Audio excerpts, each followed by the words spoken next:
Starfield is obviously such a massive game with so much to do and so many new systems to learn, and so today I wanted to go over 10 things that I wish I knew earlier that would have either helped me or saved me a lot of time had I known them. We are going to be doing a setup tour once we hit 1k subscribers, so be sure to hit that subscribe button and turn on those notifications. There is plenty of Starfield content on the way, but with that being said, let's get stuck into 10 things that I wish I knew earlier. Now, keep in mind some of these are more on the basic side, but there are some that I can almost guarantee you guys won't know about yet, and I'll likely do more and more of these videos as there's just so many things to learn about the game. Now, first things first, and this one is an obvious one, but early on in the sort of 1 to 5 hour sort of time frame, you pretty much just want to take anything that you can find in the game. You are going to be needing a lot of credits early on when it comes to paying for ammo, paying for med packs and all that kind of stuff, and so you essentially just want to loot pretty much anything, even if it seems pointless, because you can obviously sell them and earn credits very easily that way. Now, the next thing is also, I guess, somewhat obvious, but with a game like this, a lot of people want to just explore the game right away. Don't do that. Stick to the main story as much as you can early on. You're going to earn a lot of credits through the main story. You're going to unlock skills that you need, and you'll pretty much just learn the basics of the game for the first, say, 5 to 10 hours, which then sets you up really well when you get to the point that you do actually just want to go off and do your own thing. Stick at it for the first few hours, stick with the main path, and trust me, you will be thanking me later. Now, something that is also very helpful when it comes to any quest lines that you decide to take, if you're getting lost when it comes to finding the actual path to your objective, all you need to do is use the scanner, which is done with LB, or I think F on PC. Now, when you actually highlight an objective with the scanner, it'll actually draw a path on the ground that you can follow to get there. Obviously, on a lot of like barren planets, it is as simple as just run from A to B. But if you're in some sort of city and it's kind of hard to know the actual path that you need to follow to get through that objective, it will actually put that on the ground for you. So that can definitely be very handy, especially with, like I said, following the main path of the game, where you will be spending a lot of time in different cities or different locations where you do actually need to take a specific path. Now, this one is super obvious if you've ever played Bethesda games before, because it is a key feature to pretty much all of the previous ones as well, but you want to give your companion some of your items to clear space in your inventory. It feels like in this game you become encumbered so quickly, and pretty much all the time it feels like you are just struggling to try and get rid of all the stuff that you have, whether that's selling it or if you do actually need to drop it. But if you do give it to your companion, they will pretty much hold on to it for you, and you can get it back later and sell it at those vendors. So it will allow you to avoid that encumbered issue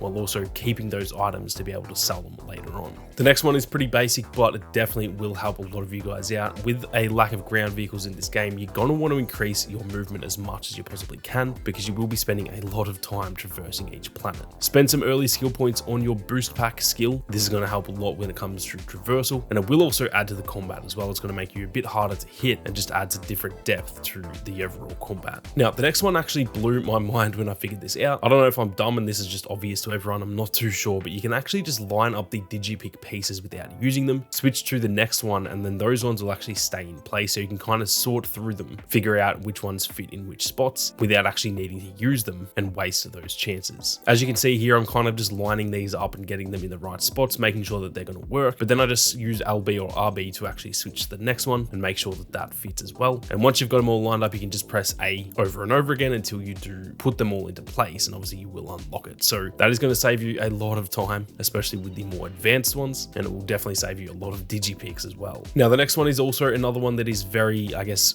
common when it comes to Bethesda games, but I know a lot of people may not have played the previous games from Bethesda. Obviously, each vendor has a certain amount of credits, and once you expend those credits, they can't actually buy anything more off you. All you need to do is actually find a seat somewhere nearby. You can do it with a bed as well, but generally near any vendor, there's going to be some sort of seat. Simply just sit on the seat, wait for 24 hours. Once that's done, you then want to do that again and do it for another 24 hours, totaling 48 hours. And after 48 hours, every single vendor will have their credits restocked, meaning that essentially every single vendor has unlimited credits. You just have to do it in these sort of chunks where you sell, for example, 10,000 credits worth of stuff to them, go and wait 48 hours and come back, and it will be back to whatever their max limit is. Now, the next one is probably obvious, but I don't know, I'm just an idiot, I guess. Right here on the frontier, right next to the pilot seat, you can actually access your cargo hold. Am I dumb? Is this obvious? Did anyone tell us about this? I'm not too sure. It took me honestly about 10 hours of playtime to even notice this. I knew the ship had a cargo hold, but I didn't actually know how to access it. it. And this is obviously how you do that. This gives you way more storage because you can use your ship, meaning you can pretty much store a bunch of different spacesuits, different weapons and stuff for different needs. And then from there, you can obviously replace them as you need. So let's just say you're landing on a certain type of planet. Maybe it's a cold planet, and maybe you want to wear a spacesuit that gives you protection from the cold. Well, store them all in here. And then obviously you can just access them as you need, which is definitely very handy, especially with those spacesuits, which I've actually got a video coming very soon on all of these stats behind the spacesuits as well. So be sure to keep your eyes peeled for that. Now, next up is actually something that I had no idea about. You can actually sell all of your survey data from scanning each item on a planet. So what you want to do is you pretty much need to use the scanner, and on each planet, you'll need to scan all of the flora, fauna, and the resources, as well as each planet trait. Now, each scan of a flora or fauna will give you about 13% data, meaning that it will take about 8 scans of each one to complete the surveying, and you'll obviously need to do that for both the flora and the fauna. You'll also need to do it in each biome of the planet. Now, I'm not going to lie, this takes quite a long time to do. You'll probably spend a lot of hours just